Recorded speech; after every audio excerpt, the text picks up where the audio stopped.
أهلا وسهلا بكم في قناة اكتشف مصر. هتكلم النهاردة عن مقابر بني حسن.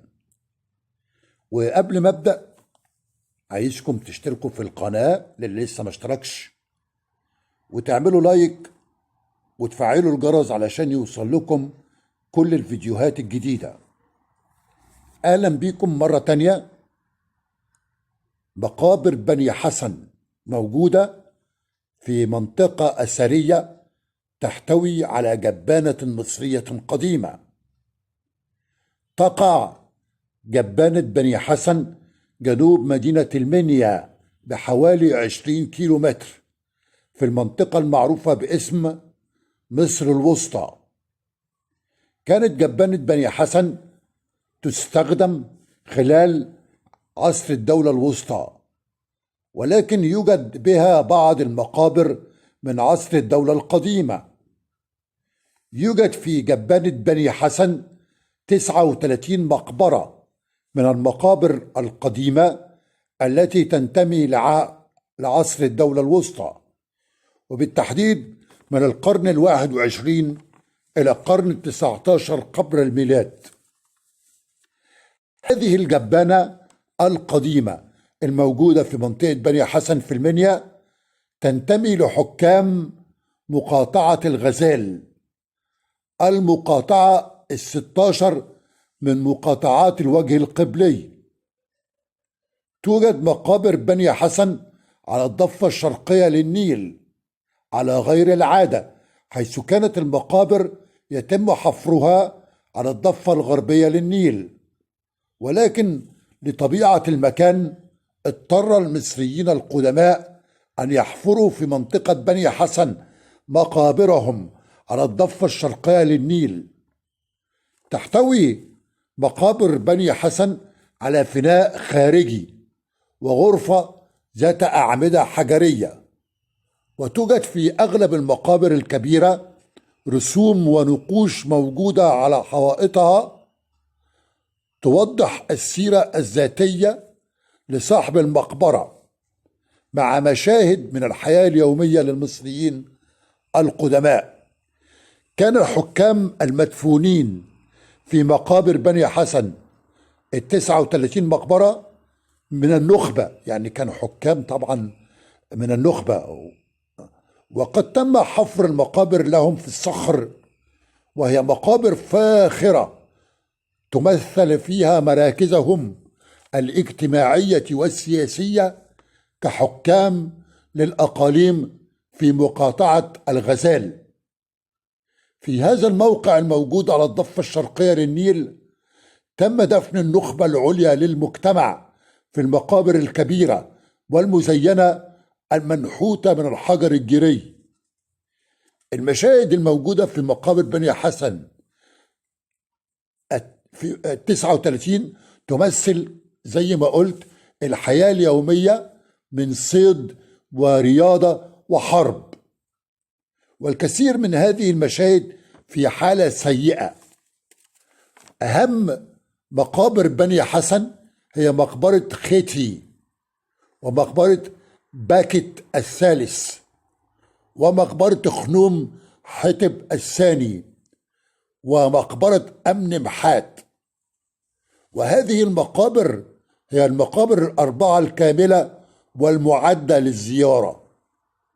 كان حكام الأقاليم اللي أنا ذكرت بعض أساميهم دول، كان حكام الأقاليم دولت في هذا العصر، عصر الدولة الوسطى، الأسرات 11 و12 الفرعونية، وأصبحوا أصحاب نفوذ.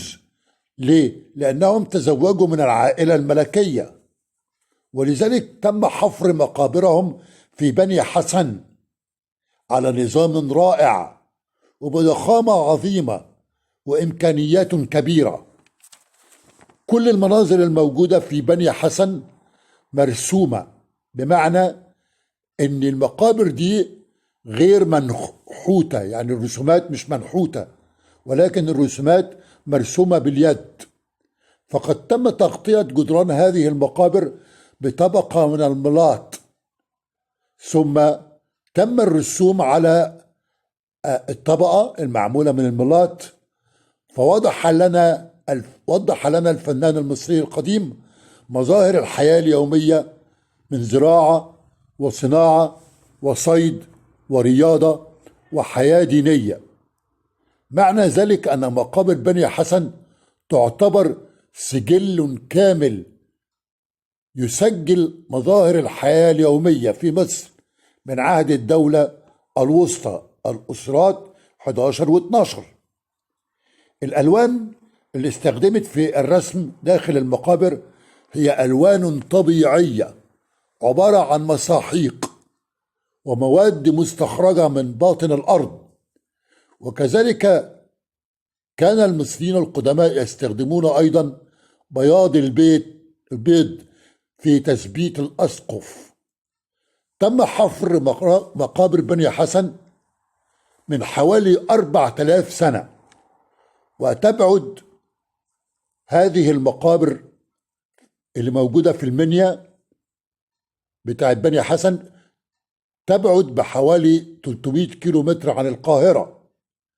قام أصحاب المقابر في بني حسن بحفر عدة آبار عميقة خارج المقبرة، ويبلغ عمق الكثير من هذه الآبار حوالي 15 متر.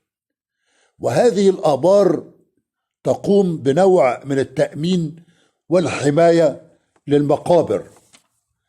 هذه الآبار هي عبارة عن فخ أو مصيدة يقع فيها لصوص المقابر الذين يريدون نهب وسرقة المقابر، حيث يندفعون في الظلام إلى المقبرة ومن غير ما هم يشوفوا الطريق لأنه مظلم يسقطوا فجأة في هذه الآبار العميقة إلى غير رجعة.